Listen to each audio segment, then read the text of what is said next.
Olá, o Jornal da Unifra está no ar e destaca para você. Aprovados em segunda chamada no vestibular de verão do Centro Universitário Franciscano comemoram o nome no listão. Eles fazem a matrícula a partir desta segunda-feira. A Unifra também divulga as regras para o processo seletivo extravestibular. Você vai acompanhar também uma entrevista sobre como identificar os sintomas das doenças transmitidas pelo mosquito Aedes aegypti.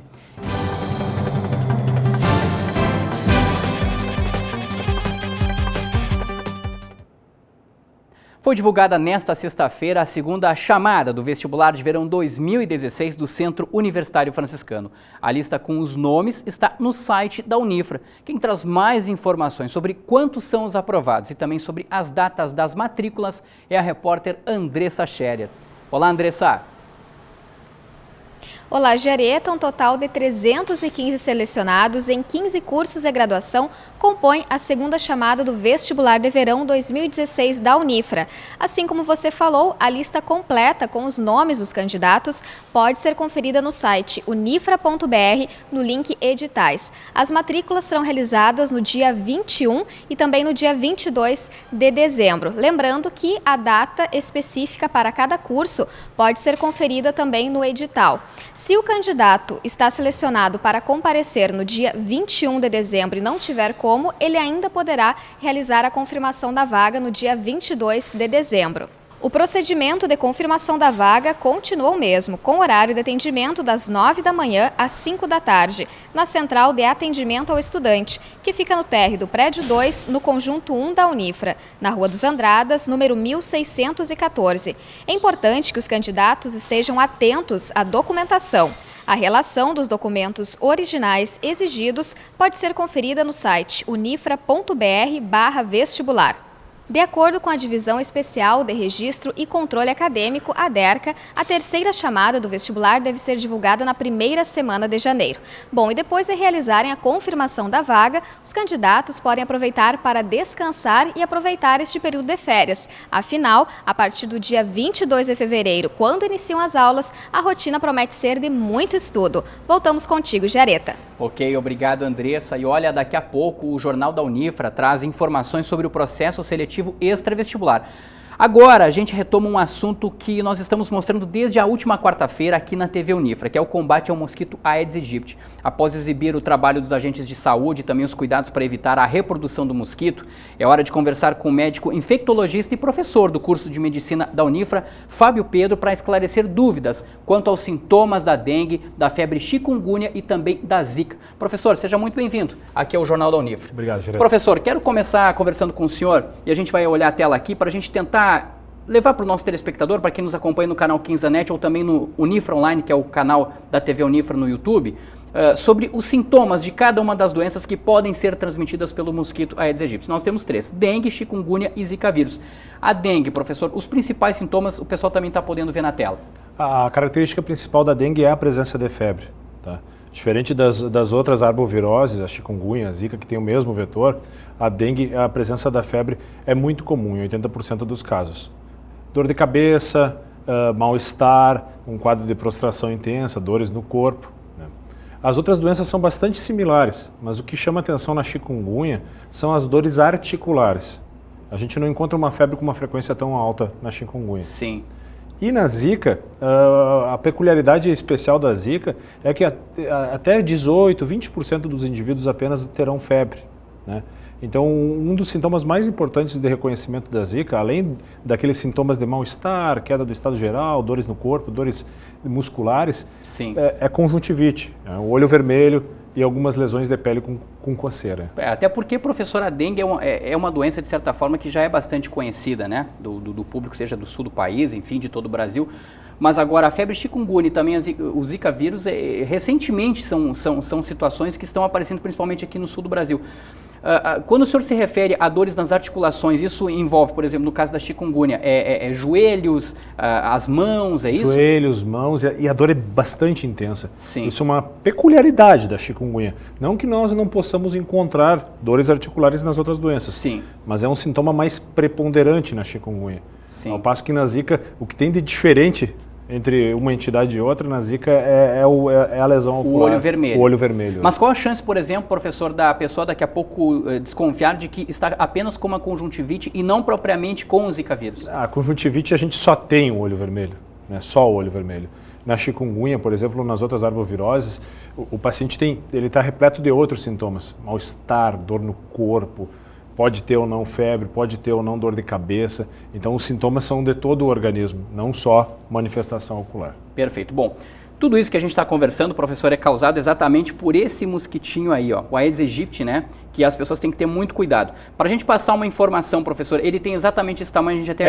Ela, perdão. Tem exatamente esse tamanho, porque é a fêmea, né? Olha, assim, as pessoas em casa, para poderem identificar, geralmente ele tem esses pontinhos brancos exatamente? É fácil de identificar? É fácil de identificar. Felizmente, nós não temos uma epidemia sustentada aqui no sul do país, então os focos são muito aleatórios ainda.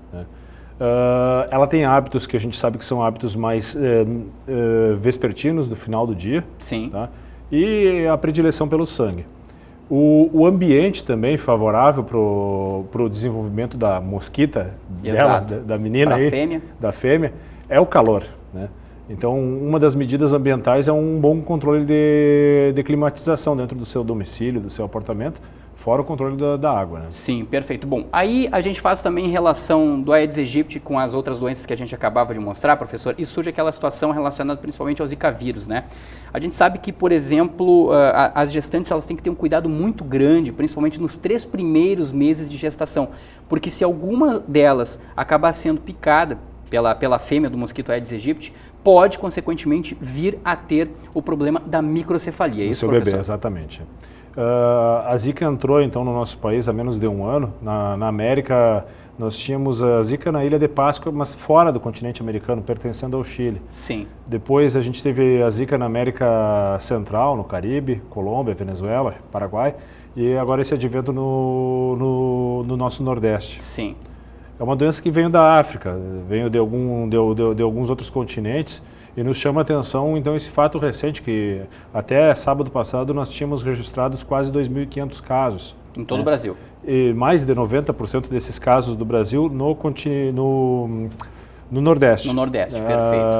No Sudeste, alguns casos mais sustentados no Rio de Janeiro. E aqui ainda muito menos. E aqui uma única suspeita em Porto Alegre. Que acabou se confirmando. Exatamente, que acabou se confirmando pela análise do laboratório da Fiocruz do Paraná. Então, aqui no Sul ainda a gente não tem, mas a gente tem que se preparar para isso. Perfeito. Né? Porque tem circulação do mosquito. Nós temos, e o pessoal de casa também está podendo acompanhar, professor, o tamanho de um cérebro normal e o tamanho de um cérebro com microcefalia. Aí entra toda aquela discussão, aquela história da circunferência ser maior ou menor a 32 centímetros, que pode acabar acusando, né? Gostaria que o senhor falasse um pouco isso e explicasse melhor essa questão. O critério adotado pelos pediatras, para quem faz sala de parto e cuidado, é 35. Né? Então, o próprio Ministério da Saúde andou modificando isso recentemente, a gente não sabe por que cargas d'água, tá? Para 32 centímetros, mas nós vamos rastrear os indivíduos com 35 centímetros ou menos, filhos de uma mãe que teve uma gestação normal até o final. Perfeito. Obviamente, aquelas crianças prematuras que nascem antes do tempo, elas vão ter os cérebros no tamanho apropriado para a idade gestacional materna. Sim. Então, a consideração a ser feita pelo Ministério da Saúde são 32 centímetros naquelas gestantes que alcançaram pelo menos 36 semanas de gestação. Perfeito. Esses bebês devem ser investigados, né? E devem ser monitorados para a possibilidade de Zika, também de acordo com o histórico materno. A lembrança que tu faz é importante, né? O primeiro trimestre, porque o primeiro trimestre é o trimestre envolvido na embriologia, na formação dos órgãos, no neurodesenvolvimento dessa criança, né? Sim. Nós temos, professor, uma próxima imagem, ela é de certa forma até impactante, talvez para algumas pessoas, que mostra o crânio. E é exatamente aí também que existe essa diferença. Nós temos à direita, então, da foto um crânio de tamanho normal, considerado normal, e à esquerda da foto um crânio, no caso, de uma suposta criança, de uma pessoa que teve microcefalia, a gente vê bastante diferença. Para encerrar, professor, algumas pessoas, boatos, até principalmente no norte do país, de que vacinas contra a rubéola ou vacinas com problemas relacionados à dengue poderiam estar causando a microcefalia. Isso não passa de um boato, não tem como isso acontecer. A microcefalia pode ser decorrente de várias coisas. A Zika está em investigação, é uma suposição ainda. Sim. É uma suposição porque a gente não tem um número de casos que epidemiologicamente nos permitam definir categoricamente que é uma causa. Entre outras causas, a gente tem infecções, uso de medicamentos durante a gestação, sim, vacinação. Então, tem uma série de outras causas, sim, que podem ser compatíveis com a ocorrência de microcefalia. Mas o que chama atenção na nossa situação, do ponto de vista epidemiológico, é a relação de causalidade. A entrada da Zika no Nordeste e um aumento de mais de 20 vezes no número de casos de microcefalia nesse período. Tá certo. Professor Fábio Pedro, muito obrigado pela sua participação aqui no Jornal Nefra. Até a próxima oportunidade, hein? Obrigado. Um grande abraço. Olha só, seguir informações sobre o processo seletivo extravestibular. 1 minuto de intervalo e o Jornal da Unifra volta já.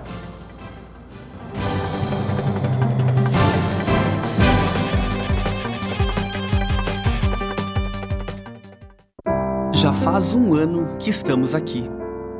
Em um ano, conhecemos muitas pessoas. Funcionários, professores, alunos. Um ano parece tão pouco, mas para nós, que somos como um bebê aprendendo a engatinhar, é um infinito de conhecimento. Foi um ano rápido, passou e nem vimos. Aliás, quase ninguém viu. E nós continuamos aqui, prontos e esperando cada vez mais. Mais conhecimento, mais pessoas, mais aprendizado, mais produções. Estamos aqui com vocês e a vocês, nosso muito obrigado por esse ano em que ficamos juntos.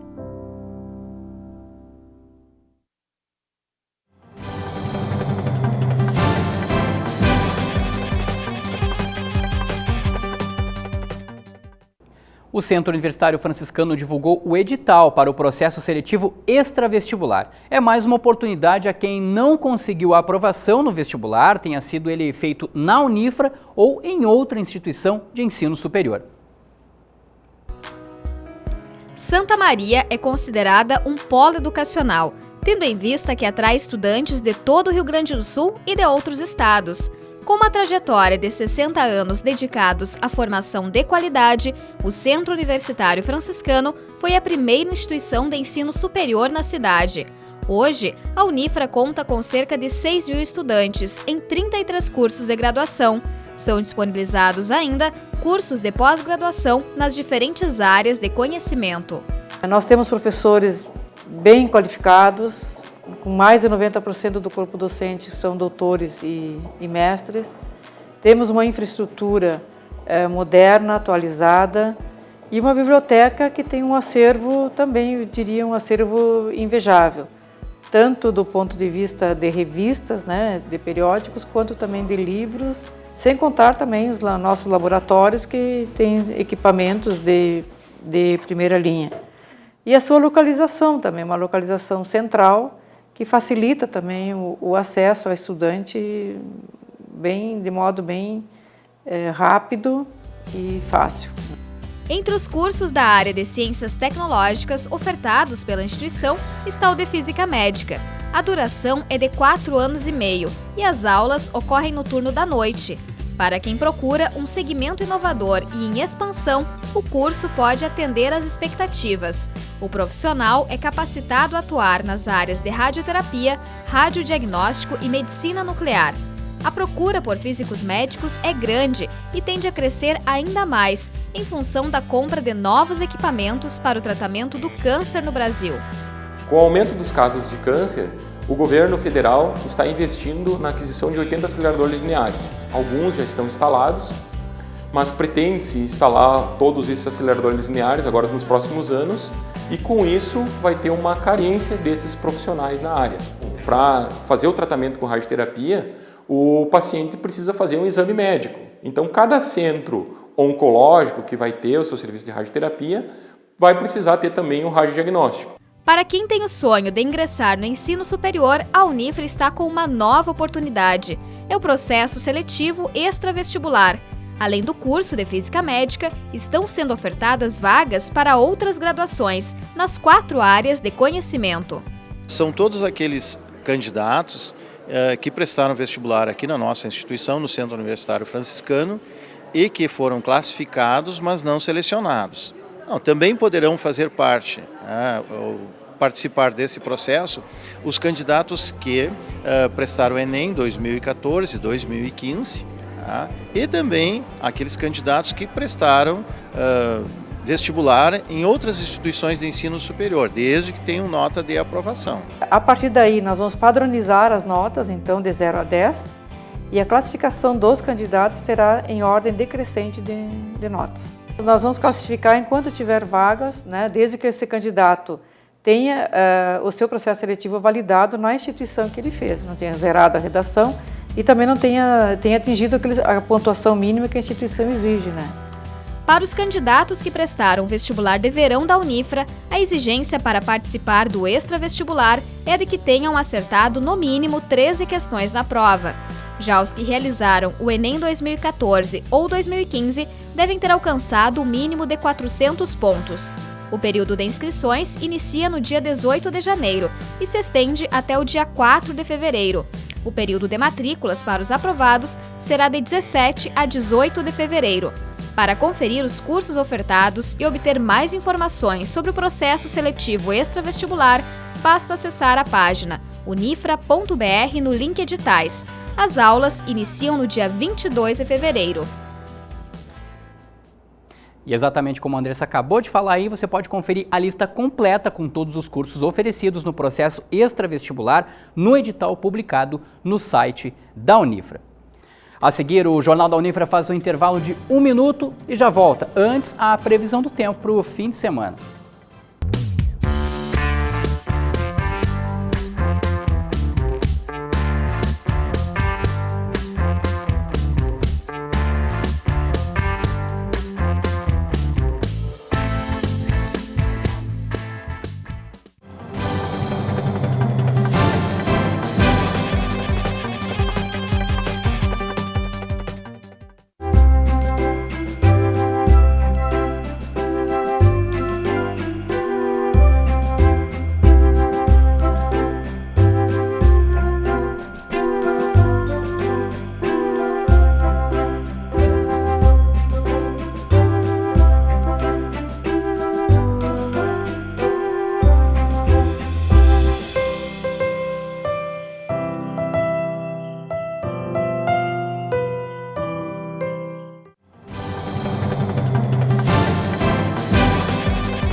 Nesta segunda-feira, o Saúde em Foco traz um assunto que tem tudo a ver com as festas de fim de ano. Quem explica melhor o tema é a Tamires Rosa, apresentadora do Saúde em Foco.